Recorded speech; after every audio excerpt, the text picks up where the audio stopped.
Cerebral palsy આવી ગયા પછી કશું જ નથી થવાનું, સિવાય કે આપણે એને ટ્રીટમેન્ટ આપીએ, એજ્યુકેશન આપીએ. પણ એને અટકાવવું હોય તો એના સગર્ભાવસ્થાને સારી રીતના કરે, પ્લસ સગોત્ર લગ્નને ટાળે.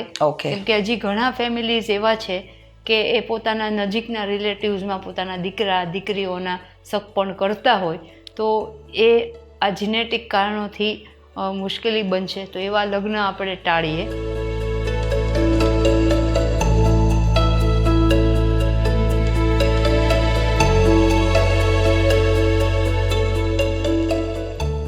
નમસ્તે ભાવનગર, આપનું સ્વાગત છે નવનારાયણીના એપિસોડમાં.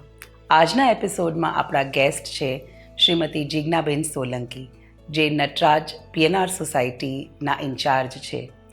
Nataraj PNR society cerebral palsy અને મેન્ટલી રિટાર્ડેડ છોકરાઓની એક ઇન્સ્ટિટ્યૂટ છે, જેને સંભાળે છે જિજ્ઞાબેન સોલંકી.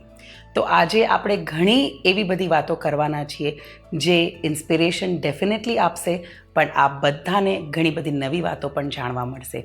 તો ચાલો આપણે જિજ્ઞાબેન સાથે વાતચીત કરીએ. Jignaben, welcome and thank you so much for being with us. Thank you ma'am. Jignaben, પહેલો મારો સવાલ આપને એ છે કે જ્યારે આપણે આપણા એવા સ્ટેજમાં હોઈએ કે જ્યારે આપણે કરિયર સિલેક્ટ કરવાનું હોય, ત્યારે ઓબ્વિયસલી ઘરના લોકો હંમેશા એવું જ કહેતા હોય કે એવું કરિયર સિલેક્ટ કરો કે જ્યાં તમે પીક ઉપર પહોંચી શકો, તમને નામ ના મળે અને તમારું ઇકોનોમિક બેકગ્રાઉન્ડ પણ સરસ રીતે સચવાય. ત્યારે તમે એવી ફિલ્ડ સિલેક્ટ કરી કે જે ફિલ્ડ બહુ અનયુઝ્યુઅલ છે. કેમ કે ટીચર, મને ખ્યાલ છે કે જ્યારે આપણે બાળકો મોટા થતા હોય તો ગર્લ્સ ઓબ્વિયસલી એમ ઓપ્ટ કરતી હોય, because teaching is a very safe profession. તો આપણે એમ વિચારીએ કે ચલો ટીચર બનીએ, પણ ટીચર એ બી એવા બાળકો માટે કે જે ચેલેન્જિંગ છે. તો તમને એ વિચાર કેમ આવ્યો કે મારે આ ભણવું છે? એકચ્યુઅલી હર્ષા મેમ, મારા ફાધર અનંતભાઈ શાહ, જેઓ પીએનઆર સોસાયટીના સ્થાપકમાંના એક છે, અને એમની સાથે ભાવનગર અને ગુજરાતના જુદા જુદા સ્થળોએ પોલિયોની જે કરેક્ટિવ સર્જરી વગેરે થતું, તો એમાં હું એઝ અ ચાઇલ્ડ એટલે વોલેન્ટિયર તરીકે જતી હતી. અને 10માનું અને 12માનું વેકેશન જ્યારે બધા વિદ્યાર્થીઓ જલસા કરતા હોય, ત્યારે હું છે એ ફિઝિયોથેરાપી સેન્ટરમાં સેવા આપવા માટે જતી હતી. અને ત્યારથી જ મને ફિઝિયોથેરાપીનો ઇન્ટરેસ્ટ પણ હતો. અને ધીમે ધીમે આ જ ફિલ્ડ માટે મારા પપ્પાએ મને ઓપોર્ચ્યુનિટી આપી સ્પાસ્ટિક સોસાયટી ઓફ તામિલનાડુ ચેન્નઈ જવાની, અને મેં એને ઝડપી લીધી. ત્યારે મને સેરેબ્રલ પાલ્સી એવો કોઈ ખ્યાલ નહોતો, પણ મને એક વિચાર આવતો હતો કે મારે ફિઝિયોથેરાપી અને બાળકો સાથે કામ કરવું છે. એટલી મારી ભૂમિકા મને સ્પષ્ટ લાગતી હતી. અને અહીંયા પણ ભાવનગરમાં એવું હતું કે પોલિયો કેમ્પમાં ઘણા બધા સેરેબ્રલ પાલ્સી બાળકો આવતા હતા, પણ એ લોકોને વધારે થેરાપી, એજ્યુકેશન એવી જરૂરિયાત હતી. અને ઓપરેશન માટે એ લોકોને જ્યારે ના પાડવામાં આવતી, ત્યારે એ લોકોના વાલીની જે ચહેરા છે એ એકદમ ખૂબ દયાજનક થઈ જતા હતા. એટલે એ જોઈને મને પણ એમ થયું કે હું એવા ફિલ્ડ સિલેક્ટ કરું કે જેમાં હું લોકોની સેવા બી કરી શકું અને કરિયર પણ મારું બને. એટલે એ હિસાબથી મેં અભ્યાસ કર્યો. વન્ડરફુલ.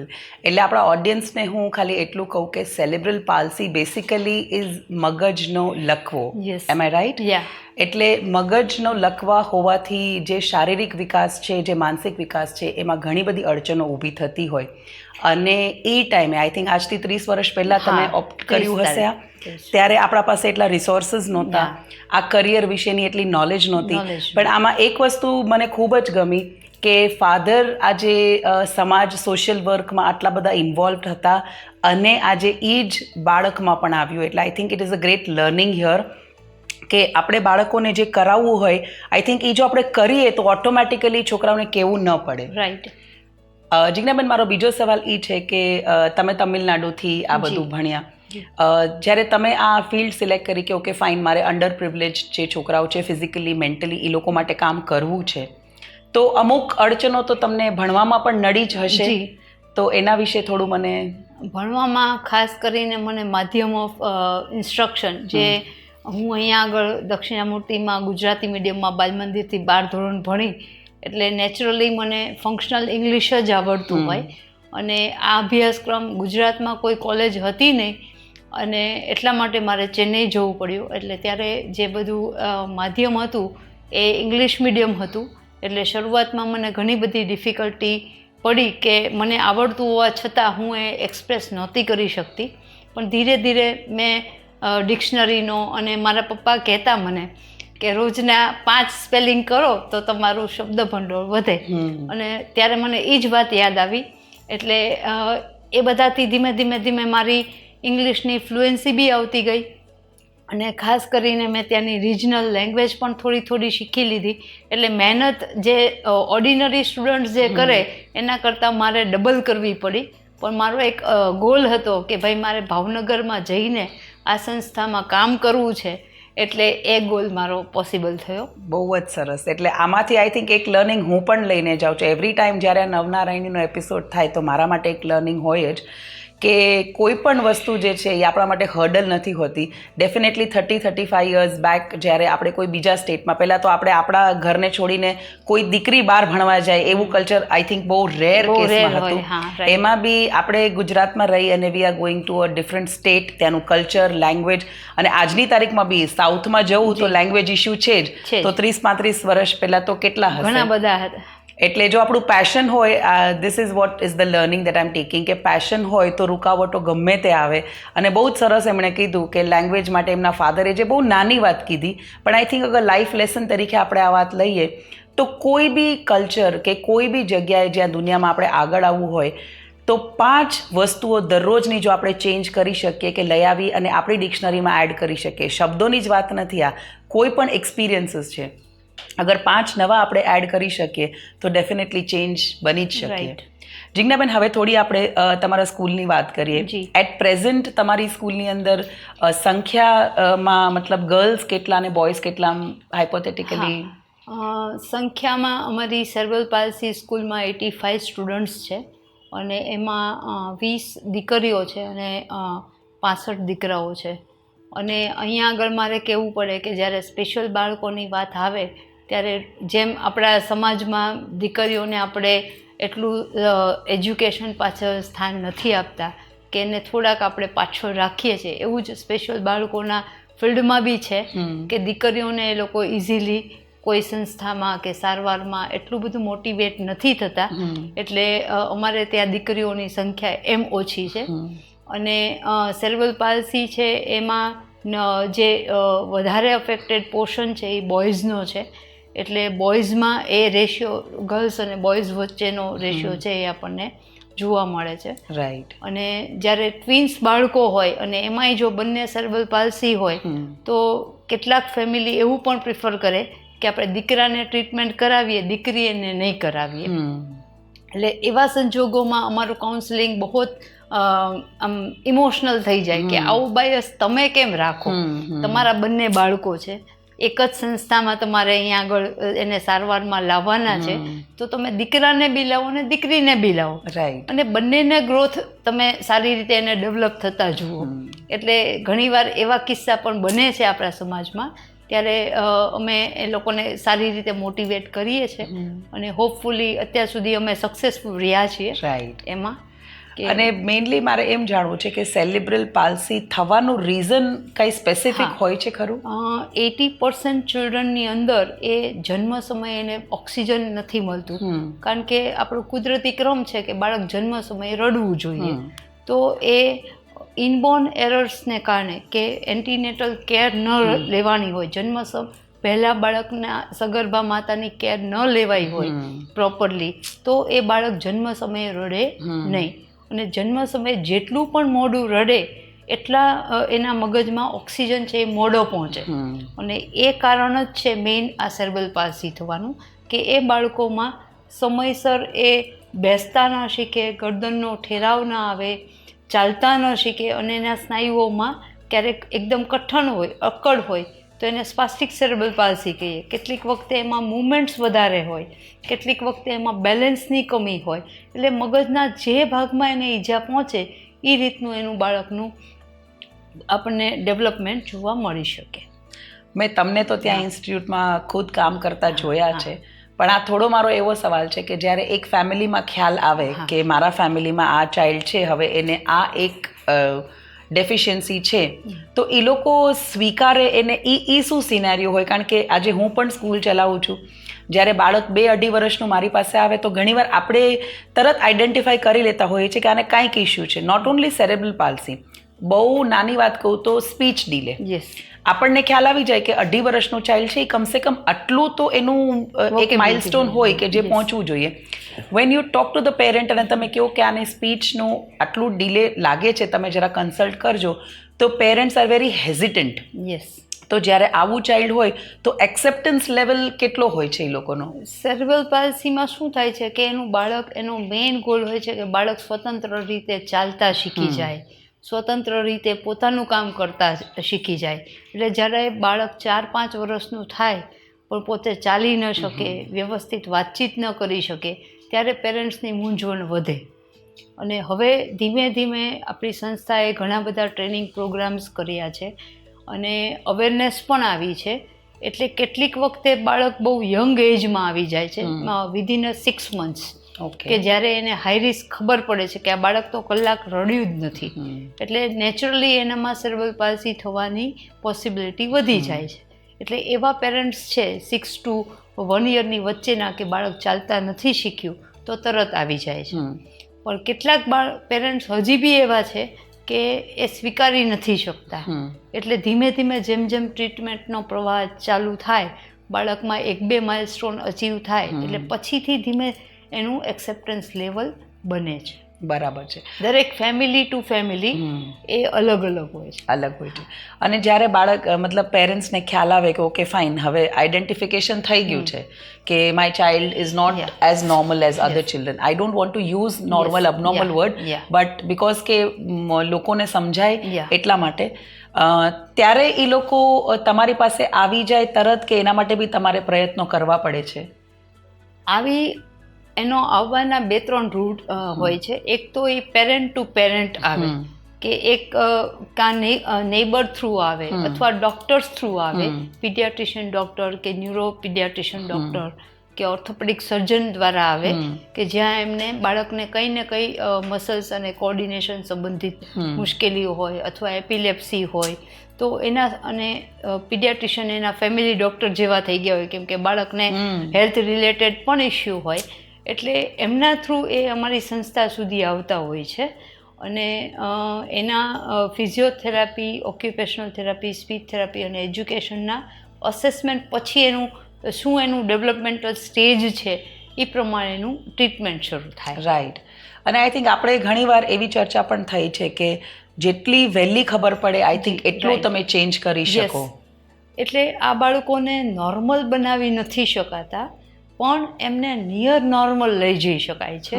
એટલે નિયર નોર્મલ લઈ જવા માટે આપણે જાણીએ છીએ કે બાળકના બ્રેઇનનો ડેવલપમેન્ટ પહેલાં 6 વર્ષમાં ખૂબ રેપિડ સ્પીડ હોય છે. તો જો બાળકનું આપણને ખ્યાલ આવી જાય કે આપણું બાળક બીજા સામાન્ય બાળકો કરતાં થોડું મોડું છે, તો સમયનો વિલંબ કર્યા વગર એમની સારવાર શરૂ કરી દેવી જોઈએ, જેથી કરીને એને જે વિલંબતાનો દર છે એ આપણે ઘટાડી શકીએ અને એને યોગ્ય ઉંમરે એમને એના સમવયસ્ક બાળકોની સાથે એક્ટિવિટી કરતાં આપણે શીખવી શકીએ. વન્ડરફુલ.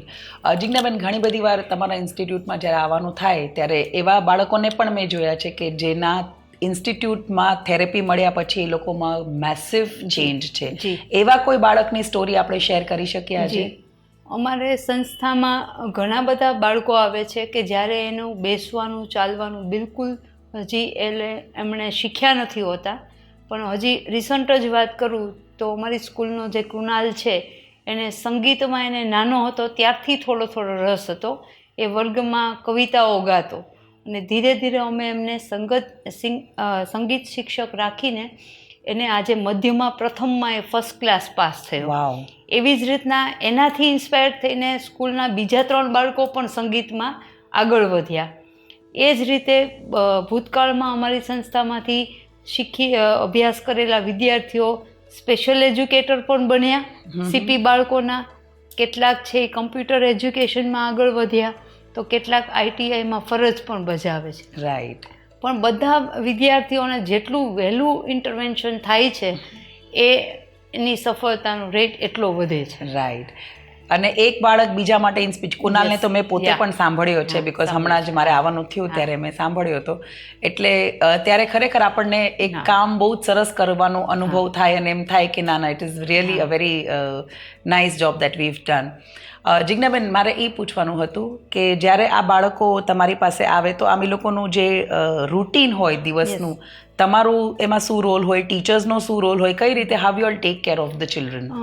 અમારે રૂટીનમાં એવું હોય છે કે અમારી સ્કૂલ છે એ સમાજ સુરક્ષા ખાતાની મંજૂરીથી ચાલે છે. એટલે સ્પેશિયલ સ્કૂલ છે, નિવાસી શાળા છે. તેમાં 30 બાળકો છે એ અમારી સંસ્થાની હોસ્ટેલમાં રહીને અભ્યાસ કરે છે અને એમનું પ્રાઇમરી એજ્યુકેશન હોય છે. એટલે મોર્નિંગ જે શેડ્યુલ હોય છે એમાં એ લોકો ફિઝિયો ઓક્યુપેશનલ થેરાપી અને સ્પીચ થેરાપીમાં જાય છે અને ત્યાર પછી એમનું એજ્યુકેશન શરૂ થાય છે, જે આપણો નોર્મલ ગુજરાત કરિક્યુલમ બોર્ડનો જે સિલેબસ છે એ જ એમનો અભ્યાસ હોય છે. પણ એમાં સ્પેશિયલ એજ્યુકેશનમાં ટીચરને કેટલાક બાળકો એની તીવ્રતા પ્રમાણે 1-to-1 થેરાપીમાં લેવા પડે છે, કે જેમાં એની સાથે શિક્ષક અને વિદ્યાર્થી બંને જ હોય અને એમને એની ક્ષમતા મુજબનો આપણે અભ્યાસ કરાવીએ. અને બાકી જે બધા બાળકો હોય છે એ રૂટીનમાં ગ્રુપ થેરાપીમાં જે આપણો સિલેબસ છે એ અભ્યાસ કરે છે. અભ્યાસની સાથે સાથે એમને એક્ટિવિટી ઓફ ડેઇલી લિવિંગ, કે ભાઈ બ્રશ કરવાથી લઈને શૂઝની લેસ બાંધવા સુધીની બધી જ એક્ટિવિટી છે એ અમારા કેર ગીવર્સ છે એમને શીખવાડે છે. સાથે સાથે રમત, સંગીત, ઉદ્યોગ અને પૂર્વ વ્યવસાયિક તાલીમ, કેમ કે આ વિદ્યાર્થીઓને પણ સમાજનો એક ભાગ બનવાનું છે અને પેરેન્ટ્સને પેલું બોજ ન બને એ માટે એ લોકો ચોકલેટ બનાવવાનું, ગિફ્ટ આર્ટિકલ બનાવવાનું, એવી જુદી જુદી જે બાળકોનો જેવી રુચિ હોય એ પ્રમાણેનો ઉદ્યોગ અમે એમને શીખવાડીએ છીએ. એટલે અહીંયા એક નાનકડી વાત મારે ઓડિયન્સને કહેવાની છે. જેમ જિજ્ઞાબેને વાત કરી, આપણા નોર્મલ બાળકો માટે બ્રશ કરવું, શૂઝની લેસ બાંધવી, સ્પૂનથી જમવું એ એક બહુ નોર્મલ ક્રિયા છે. But for these children it is an achievement, એક માઇલસ્ટોન છે. કારણ કે જ્યારે એ લોકો પોતાની લેસ જાતે, કારણ કે મેં જોયું છે કે એક લેસને નોટ ટાઈ કરવામાં પણ મહિનાઓ લાગી જાય છે, એમ રાઈટ? કારણ કે બંને હાથના જે હેન્ડ આઈ કોઓર્ડિનેશન છે એ લોકોના એ નથી હોતા. એટલે એના માટે એક ટીચરને કેટલી ધીરજ રાખવી પડે. કારણ કે અગર હું નોર્મલ વાત કરું કે બાળક હોય મારા જ ઘરમાં ફોર એક્ઝામ્પલ, તો અગર એક નાનકડું કામ પણ જાતે ન કરી શકતું હોય તો આપણે ચીડાઈ જતા હોઈએ. જ્યારે તમારે લોકોએ એટલું બધું પેશન્સ રાખવું પડે, તો એ પેશન્સ તમે how do you manage that patience? Actually અમારું ફિલ્ડ જ એવું છે કે જેમાં શરૂઆત જ ધીરજથી થાય છે અને જ્યારે અમે ટ્રેનિંગમાં હોઈએ ત્યારે જ અમને એ વસ્તુ શીખવાડવામાં આવે છે કે આ તમે કેટલા એટેમ્પ્ટ પછી બાળક પાસેથી શીખવાડી શકશો. એટલે અમારે વિદ્યાર્થીને તક આપવી પડે છે કે ભાઈ બાળકને એક પેલા પેન્ટની ચેઇન બંધ કરવી હોય તો એને જુદા જુદા મોડિફિકેશન યુઝ કરવા પડે એની ગ્રીપ પ્રમાણે, કે ભાઈ નાનું કડી નાખવાની છે, એમાં હેન્ડલ નાખવાનું છે, કે એને કેવી રીતે પકડાવવાનું છે. એટલે ત્યારથી જ અમારી જ્યારે ટ્રેનિંગ પ્રોગ્રામ શરૂ થાય ત્યારથી જ અમારી પહેલી લેસન એ જ હોય કે અમે કેટલું પેશન્સ રાખી શકશું. અને પેશન્સથી અમને વિદ્યાર્થીઓમાં ખૂબ સારા રિઝલ્ટ મળ્યા છે. એટલે એની એ જ વસ્તુ અમે અમારી જાતને મોટિવેટ કરીએ છીએ. એબ્સોલ્યુટલી. એટલે આજે જે આપણે જે બાળકોની વાત કરી રહ્યા છીએ, હું નોર્મલ અને અબનોર્મલ વર્ડ યુઝ કરું છું જસ્ટ ફોર યોર નોલેજ, પણ હા, એટલે please forgive me for that. But special છોકરાઓ કે જે લોકો નોર્મલ વસ્તુ જે આપણે કરતા હોય એના માટે એ લોકોને સ્ટ્રગલ કરવો પડે. And we have a guest today કે જે એવા બધા બાળકોને આજે આત્મનિર્ભર બનાવે છે, જે ભારતનું પણ સ્લોગન છે આપણે કહી શકીએ. એટલે એ છોકરાઓ જ્યારે પોતાની જાતે પોતાની સ્કૂલ બેગ ઉપાડે કે પોતાનું ટિફિન ઓપન કરે, મેં એક કેસ એ પણ આપણી સ્કૂલમાં જોયો હતો કે ટિફિન ઓપન, ઓકે, આ ચાઇલ્ડે આજે 1 વર્ષ પછી પોતાની જાતે ટિફિન ખોલતા એને આવડી ગયું, વિચ વોઝ એન અચીવમેન્ટ. એટલે એ ફિલ્ડની અંદર આજે કામ કરવું, પેશનથી કામ કરવું ને પેશન્સથી, આજે આપણે જે યુગમાં જીવી રહ્યા છીએ, અગર જો એક ફાઇલ ડાઉનલોડ ન થતી હોય તો પણ આપણે ચીડાઈ જતા હોઈએ, ત્યારે આ લોકોને એટલું બધું પેશન્સ રાખવું પડે કે એક ખાલી ટિફિન બોક્સ ખોલવાની સુધી પહોંચવા માટે they have to wait for 1 year and they celebrate કે ઓકે ફાઇન, આજે કુનાલે પોતાનું ટિફિન બોક્સ પોતાની જાતે ઓપન કર્યું, આજે એણે ફિંગર્સથી, એના હેન્ડ્સથી, સ્પૂનથી બાઇટ એકદમ એના મોઢામાં ગઈ. કેમ કે મેં ટિફિન ટાઈમે બી જોયું છે કે અહીંયાથી સ્પૂન ભરાય અને આમ વહી જાય અને જમવાનું પડી પણ જાય. એટલે ઘણી એવી નાની નાની વસ્તુઓ છે કે જે તમે ડીલ કરતા હો છો. જિજ્ઞાબેન, મારે એમ કહેવું છે કે જ્યારે છોકરાઓ પોતાના અડોલસન્ટ એજમાં આવે, જ્યારે એ લોકોની પ્યુબર્ટી આવે, એવા સ્ટેજમાં ગર્લ્સ બોયઝમાં જે મૂડ સ્વિંગ્સ થતા હોય, હોર્મોનલ જે ચેન્જીસ થતા હોય, એ ટાઈમે તમે લોકો કઈ રીતે કોપ અપ કરો? એકચ્યુઅલી આ પણ વસ્તુ એની લાઈફનો જ એક ભાગ છે. જેમ નોર્મલ વ્યક્તિઓને થાય છે એ જ વસ્તુ ફિલિંગ આમનામાં બી ઇન્ટેક્ટ હોય છે. ત્યારે એમને સ્ટોરી દ્વારા, મોરલ સ્ટોરી દ્વારા, એક્ટિવિટીઝ દ્વારા એને સમજાવવું પડે છે. અને એમને અમુક તમે કઈ એક્ટિવિટી કરી શકશો સાથે અને કઈ નહીં કરી શકો એ પણ સમજાવવું પડે છે. રાઈટ. અને ઘણી વખતે એના માટે અમારે પેરેન્ટને પણ કાઉન્સેલિંગ કરવું પડે છે. કેમ કે સ્કૂલમાં આપણે 5 hours બાળકો સાથે કામ કરતા હોઈએ, પણ સાથે સાથે ફેમિલીમાં પણ એને એવું જ સેમ વ્યવસ્થિત એટમોસ્ફિયર મળવું જોઈએ કે જેથી કરીને વિદ્યાર્થીઓ છે એ ગેરમાર્ગે ન દોરાય. મારો બીજો ઇમ્પોર્ટન્ટ સવાલ એ હતો, જ્યારે હવે આપણે ઇન્ક્લુઝિવિટીની વાત કરીએ છીએ, ઇન્ક્લુઝનની, કદાચ હું 20 વર્ષ પહેલાંની વાત કરું તો આવા ચાઇલ્ડને એક નોર્મલ સ્કૂલમાં એડમિશન લેવા માટે પ્રોબ્લેમ થયા જ હશે ઓબ્વિયસલી, કે ના ભાઈ આ લોકો માટે તો એક અલગ સ્કૂલ હોવી જ જોઈએ because they cannot fit in to a normal this thing. તો હવે થોડું આઈ થિંક સમાજ પણ એ રીતે ઓપન થયું છે અને હવેના બાળકોમાં મેં એ રેશિયો બી વધતો જોયો છે. આજે અગર 25 વર્ષ પહેલાંની જ્યારે મેં સ્કૂલ સ્ટાર્ટ કરી ત્યારની જો વાત કરું તો 100માં કદાચ એકાદ ચાઇલ્ડ ડિસેબલ્ડ હોતું. હવે એમાં સ્પેશિયલી આફ્ટર કોરોના મેં જોયું છે ધ રેશિયો ઇઝ, કદાચ હું એમ કહું 20 તો ખોટો નથી. એટલે પેરેન્ટ્સ બી એડ્યુકેટ થયા છે. પણ આ ઇન્ક્લુઝનમાં તમને નડે છે ખરું કે તમને સ્કૂલ્સમાં, નોર્મલ સ્કૂલ્સમાં જો બાળકને એડમિશન અપાવવું હોય તો કોઈ ઓબ્સ્ટેકલ્સ હોય છે કે ઇઝીલી થઈ જાય છે? એકચ્યુઅલી ઇન્ક્લુઝન શું છે કે જેમાં સ્પેશિયલ બાળકે એઝ સચ એની ડિસેબિલિટી વાઇઝ કશું કરવાનું નથી, પણ સ્કૂલ મેનેજમેન્ટ અને એની જે ટીમ છે એમને જ ક્રિએટિવ રોલ પ્લે કરવાનો છે કે જે સ્પેશિયલ બાળક છે એ જે સ્પેશિયાલિટી સાથે આવે છે એને એક્સેપ્ટ કરવાનું છે.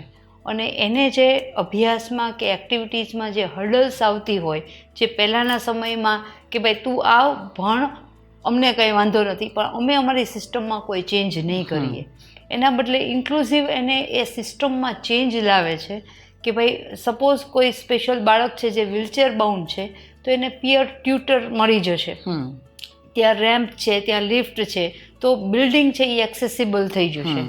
પ્લસ ટીચર છે, અત્યારની આપણી ટેકનોલોજી છે તો આપણે સ્માર્ટ બોર્ડમાં અભ્યાસ કરાવીએ છીએ, તો આ બાળકોને જે ઓડિયો વિઝ્યુઅલ માધ્યમથી જે શીખવાનું છે તો એ એને મળી રહેશે. તો આ રીતે સ્કૂલ છે એને મદદ કરશે. તો ઇન્ક્લુઝન છે એ અત્યારની 21મી સદીનો બેસ્ટ સોલ્યુશન છે કે જેમાં સ્પેશિયલ બાળકો, રેગ્યુલર બાળકો, મેઇનસ્ટ્રીમ બાળકોની સાથે અભ્યાસમાં અને બધી એક્ટિવિટીમાં પાર્ટિસિપેટ કરી શકશે. અહીંયા હું મારો એક એક્સપિરિયન્સ શેર કરીશ બિંગ એન એડ્યુકેટર, કે ઇનિશિયલી જ્યારે આ વસ્તુ આવી હતી કે ડિસેબલ છોકરાઓને નોર્મલ છોકરાઓ જોડે ભણાવીએ, ત્યારે અમે ખુદ પણ એવું માનતા કે કદાચ એમના આવવાથી સ્કૂલનું એટમોસ્ફિયર જે છે એ, કેમ કે બાળકને જોઈને શીખે, તો એમ થાય કે હવે આ બાળક બી એના જેવું થવા માંડશે, તો બિકોઝ પેરેન્ટ્સનું બી આપણને પ્રેશર હોય કે બિકોઝ જે છોકરાઓ થોડા ઘણા નોર્મલ ન હોય, એ લોકોના બિહેવિયરલ ચેન્જીસ હોય, એ લોકોના જુદા ટાઈપના રિએક્શન્સ હોય, ઘણીવાર ચીસો પાડે, તોફાન કરે, એટલે એ પછી બીજું બાળક એનું અનુકરણ કરે. પણ લગાતાર ટ્રેનિંગ્સ આવવાથી ઇન્ક્લુઝન હવે એટલું બધું સરસ થઈ ગયું છે કે ઘણા બાળકો એ સ્કૂલમાંથી રેગ્યુલર બાળકો સાથે રહી અને એ લોકોમાં ચેન્જીસ જોવા મળ્યો છે. તો I think I will use this platform to tell all the educators કે આપણે ઓપન આર્મ્સ રાખીએ, કેમ કે આપણે એવી સોસાયટીનું નિર્માણ કરવું છે કે જેમાં આપણે બધા સમતોલ છીએ. કોઈક પાસે કોઈક વસ્તુ બધી જ છે, કોઈક પાસે કોઈક વસ્તુની ઉણપ છે, પણ એમની ખામી અને આપણી પાસેની જે એડિશનલ ફેસિલિટી છે, આઈ થિંક એ બે જો એકસાથે જોડાય તો એક સરસ સોસાયટીનું નિર્માણ થઈ શકે. કેમ કે આજે રાખી જે તમારું એવરી યર તમારું એક્ઝિબિશન હોય છે, અને જે રાખી આમના છોકરાઓએ બનાવી હોય છે એ કદાચ હું કહું કે આપણા છોકરાઓ પણ નથી બનાવી શકતા. એટલે એટલું સરસ મેં હમણાં તકિયાના કવર્સ ને એ બધું જોયું જે હતું. પછી એવા ઘણા બધા આર્ટિફેક્ટ્સ છે કે જેમાં એ લોકોનું ખૂબ જ સરસ, અને એમાં એ લોકો પોરવાયેલા રહે છે. આઈ થિંક એના લીધે એમના નેચરમાં બી ઘણો ચેન્જ આવે છે. એટલે એવી બધી વસ્તુ જે છે કે જે at least we can give a hand, અને તમારો હેન્ડ લઈને I think we can always have a balanced nature. Jignaben, મારો એક બીજો સવાલ હતો કે પેરેન્ટ્સની જ્યારે વાત કરીએ, ઘણા બધા એવા પેરેન્ટ્સ મારા ઓળખાણમાં પણ છે કે જે લોકોને આવા બાળકો હોય, ન કે તમારી જ સંસ્થામાં મૂક્યા હોય, પણ કોઈ પણ સંસ્થામાં મૂક્યા હોય, પણ મનથી એ લોકો એને તિરસ્કાર કરી દીધો હોય, એવા પેરેન્ટ્સ તમારી પાસે હોય તો તમે કઈ રીતે ડીલ કરો? કેમ કે મેન્ટલી એ લોકો એક તો ઇકોનોમિકલ, કારણ કે આ ખર્ચા તો થવાના જ, દવાના ને બધા ઓબ્વિયસલી, એટલે તમે એ રીતે ઇકોનોમિકલ બેકગ્રાઉન્ડ તમે પહોંચી ન શકતા હો. પ્લસ આવું ચાઇલ્ડ ઘરમાં હોય જેને કન્ટિન્યુઅસ અટેન્શનની જરૂર હોય. ઓલરેડી તમે હેન્ડ ટુ માઉથ હોવ છો, તમારી પાસે કોઈ હેલ્પ નથી, હાઉસ હેલ્પ નથી, તમે પોતે કામ કરો છો. એક ચાઇલ્ડ એવું છે કે જે 100% તમારા પર ડિપેન્ડન્ટ છે, એટલે તમે એને એમ વિચારો છો કે ભાઈ આની કરતાં ભગવાને મને આ ચાઇલ્ડ ન આપ્યું હોત તો સારું હતું. એવો જ્યારે કોઈ કેસ આવે તો તમે એને કઈ રીતે ડીલ કરો? એકચ્યુઅલી પહેલાં તો અમારી સ્કૂલની અંદર અમે પેરેન્ટ્સ માટે, ટીચર્સ માટે ને સ્ટુડન્ટ્સ માટે એકદમ હૂંફવાળું એટમોસ્ફિયર રાખીએ છીએ કે જ્યાં એ ખુલીને પોતાના જે કોઈ ઇશ્યુઝ છે એ અમને કહી શકે છે. અને જ્યારે એને ફેમિલીમાં કોઈ નીડ જોતી હોય તો અમારા ટીચર એની વિઝિટ કરે છે કે ખરેખર એને આ સ્ટ્રેસફુલ એટમોસ્ફિયર છે કે કેમ. ફાઇનાન્શિયલની વાત કરીએ તો ઘણી વખતે વિદ્યાર્થીઓને ઘરથી સ્કૂલ પહોંચવામાં પણ ઘણું બધું ફાઇનાન્શિયલ બર્ડન થાય છે, એટલા માટે પણ પેરેન્ટ્સ કન્ટિન્યુ નથી હોતા. તો એવા સંજોગોમાં સંસ્થા જે શુભેચ્છકો હોય છે, ડોનર હોય છે, એમની મદદથી એમને ટ્રાન્સપોર્ટેશન એલાઉન્સ પહોંચાડે છે. અને પેરેન્ટ્સ છે તો એને કપલને સાથે બોલાવવા પડે છે અને બંનેને અલગ અલગ સાંભળવા પડે છે કે ખરેખર આ બાળકને લઈને માતા અને પિતા વચ્ચે કોઈ વિરોધાભાસ છે કે કેમ. કેમ કે પિતા એવું માનતા હોય કે આને લીધે કંઈ આ બાળક છે, માતા એવું માનતી હોય કે આને લીધે કંઈ પ્રોબ્લેમ છે. તો એની જે પ્રોફાઇલ છે સ્ટુડન્ટની એ સ્ટડી કરીને બંનેને સમજાવવા પડે કે ભાઈ આ જે કંઈ ઘટના બની ગઈ છે એ બની જ ગઈ છે. ચેલેન્જીસ છે એ જેટલી તમે વહેલી સ્વીકારશો એટલું તમારું બાળક વધારે આગળ વધશે. કરેક્ટ. એટલે ઘણી વખતે ઘણી માતાઓને સ્ટ્રેસફુલ એટમોસ્ફિયર હોય બી છે તો ક્યારેક એના ઇનલોઝ સાથે પણ વાત કરવી પડે, ફેમિલી મેમ્બર સાથે. એટલે એ ઇન્ડિવિજ્યુઅલ ફેમિલી સપોર્ટ પ્રોગ્રામ હોય છે અમારી સ્કૂલમાં, તો ત્યારે એના થકી અમે એમને બને એટલું પોઝિટિવ વેમાં હેન્ડલ કરવા માટેનું ગાઈડન્સ આપીએ છીએ. રાઈટ. તમે પહેલાં તમારા આન્સરમાં, તમારો ફર્સ્ટ આન્સરમાં તમે એવું કીધું હતું કે સેરેબ્રલ પાલ્સી થવાનું એક રીઝન હોય છે કે બાળક રડતું નથી. That is because when the child, એ આખી જ એક પ્રોસેસ છે કે 9 મહિના બાળક ગર્ભમાં રહે છે. એવી કોઈ તમારી સાઈડથી કોઈ ટિપ કે કોઈ એવી એડવાઇસ કે જે પ્રેગ્નન્ટ લેડીઝે પોતાના ધ્યાનમાં રાખવી જોઈએ? આહાર, વિહાર ને વિચાર. ઓકે. આ 3 ઉપર પોઝિટિવ વાઇબ્રેશન્સ જેટલા હશે એટલું બાળકની હેલ્થ સારી રહેશે. અને બીજું છે કે તમે સમયસર તમારી જે કોઈ એન્ટીનેટલ કેર હોય એ તમે ડૉક્ટર પાસે ચકાસો, ગાયનેકોલોજિસ્ટને. તો જે કંઈ, ધારો કે ઘણા બાળકોને ગળામાં નાળ વીંટળાઈ ગઈ હોય છે અને વધુ પડતી હોય છે, તો એના કારણે બાળકને ગર્ભમાં ઓક્સિજન નથી મળતો અથવા બાળકને જન્મ લેવામાં મુશ્કેલી જણાય છે, તો એવી કન્ડિશન્સમાં ગાયનેકોલોજિસ્ટ છે એ તમને હેલ્પફુલ થશે. એટલે જે બાળકના ન રડવા માટે જવાબદાર હોય તો એ બધા કન્ડિશન્સને આપણે એવોઇડ કરી શકીએ છીએ. કેમ કે સેરેબ્રલ પાલ્સી આવી ગયા પછી કશું જ નથી થવાનું, સિવાય કે આપણે એને ટ્રીટમેન્ટ આપીએ, એજ્યુકેશન આપીએ. પણ એને અટકાવવું હોય તો એના સગર્ભાવસ્થાને સારી રીતના કરે, પ્લસ સગોત્ર લગ્નને ટાળે. કેમ કે હજી ઘણા ફેમિલીઝ એવા છે કે એ પોતાના નજીકના રિલેટિવ્સમાં પોતાના દીકરા દીકરીઓના સગપણ કરતા હોય, તો એ આ જીનેટિક કારણોથી મુશ્કેલી બનશે, તો એવા લગ્ન આપણે ટાળીએ. સાથે સાથે અધૂરા મહિને ઘણા બાળકોના જન્મ થતા હોય છે કે જે બાળક જીવન જીવવા માટે સક્ષમ નથી, પણ આપણી ટેકનોલોજી એટલી સારી છે કે બાળક બચી જાય છે. તો બચી જાય છે તો એવા બાળકને તમે એનો ડેવલપમેન્ટ ધ્યાનમાં રાખો, અને જ્યારે પણ તમને એવું લાગે કે ના આ સામાન્ય કરતાં થોડું જુદું છે, તો તરત તમે નજીકના ફિઝિયોથેરાપી સેન્ટરમાં ગાઈડન્સ લો. Wonderful. Thank you so much, Jignaben. Thank you so much. We end this show with taking 3 lines. આહાર, વિહાર અને વિચાર. કારણ કે આઈ થિંક એ બહુ જ ઇમ્પોર્ટન્ટ છે, બિકોઝ જ્યારે આપણે એક લાઈફને દુનિયામાં લાવીએ છીએ, 9 મહિનાનો જે સગર્ભાનો જે પ્રોસેસ છે, I think it's very important for us. એટલે એ ટાઈમે જો, અને હવેની જનરેશનને ખાસ આઈ થિંક એ કનેક્ટ થવું જ જોઈએ, બિકોઝ બહારનું જમવાનું, હરવા ફરવાનું અને જે વિચાર છે એ એટલા બધા ટોક્સિક આપણા લાઈફસ્ટાઈલની અંદર વણેલા છે કે આઈ થિંક કે when we decide that we want a child, તો આપણે ડેડિકેટેડલી એ વસ્તુને સમજીએ તો આપણે એક સ્વસ્થ બાળકને જન્મ આપી શકીએ. બીજું જિજ્ઞાબેને જે કીધું ઇન્ટરનલ બ્રીડિંગ, જે આપણે અંદર મેરેજ કરીએ છીએ, I think that is also much responsible, because હમણાં બી હું એક ડોક્યુમેન્ટ વાંચતી હતી, એમાં ઘણી, તમે આ વાત કરી, પણ ઘણા બધા જીન્સના એટલા બધા પ્રોબ્લેમ્સ થતા હોય છે. એટલે આઈ થિંક કે એવી અવેરનેસ બી હોવી જ જોઈએ. એન્ડ આઈ થિંક આવા ટોક શોઝ, આવા પ્લેટફોર્મ્સથી જ આપણે માસસ સુધી પહોંચી શકીએ અને આપણી વાતો રાખી શકીએ. એન્ડ વી લુક ફોરવર્ડ કે એક થોડો બી જો ચેન્જ આવે તો everything is on it's way. Thank you so much. Thank you.